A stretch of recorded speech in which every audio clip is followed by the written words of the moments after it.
చేతబడి మన దేశంలో ఇప్పటికీ నమ్ముతున్న మూఢనమ్మకం. అది చేసేవాళ్ళు ఊళ్ళో ఎవరొకరుంటారు, కానీ ఊరంతా చేతబడి చేస్తుందంటే నమ్ముతారా? నమ్మి తీరాల్సిందే.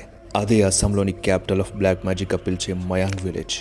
ఈ గ్రామంలోని గిరిజన ప్రజలు మాయాశక్తులు కలిగి ఉన్నారని, వాళ్ళు రోగాలని కాదు ఆత్మలను సైతం వశపరుచుకోగలరని జనాలు నమ్ముతారు. కానీ ఆ గిరిజన తెగకి అబ్బిన ఆ తాంత్రిక విద్య మూలాలు మాత్రం ఎవ్వరికీ తెలీదు. కొందరేమో వాళ్ళ పూర్వీకుల నుండి సంక్రమించి ఉంటుందని, లేదా బయట నుండి వచ్చిన వ్యక్తులు నేర్పించి ఉంటారని నమ్ముతారు. ఇంకో మర్మం ఏమిటంటే, ఈ మయాంగ్ విలేజ్ ప్రస్తావన మహాభారతంలో కూడా ఉంది. భీముడు హిడంబి సంతానమైన ఘటోత్కచుడు తన తంత్ర మంత్ర శక్తులను అన్నిటినీ ఇక్కడే పొందాడని అంటారు. అంతేకాకుండా ఇక్కడ ప్రీతి పుట్టించే కథలు కూడా ఉన్నాయి. ఒక జర్నలిస్ట్ ఇక్కడ ఏముందో తెలుసుకుందామని వెళ్ళినప్పుడు అతనికి చాలా మంది ఇళ్లలో ఎండిన రక్తంతో కూడిన వస్తువులు కనిపించాయని, అదంతా జంతువు లేదా మానవ బలి కోసం వాడి ఉంటారని కొందరు చెప్పారంట. అయితే రాత్రుళ్ళేమో మనుషులు చూస్తూ ఉండగానే మాయమైపోవడం, జంతువులుగా మారడం చూశానని అతను చెప్పాడట. ఇదంతా నమ్మలేం, కానీ చాలా మంది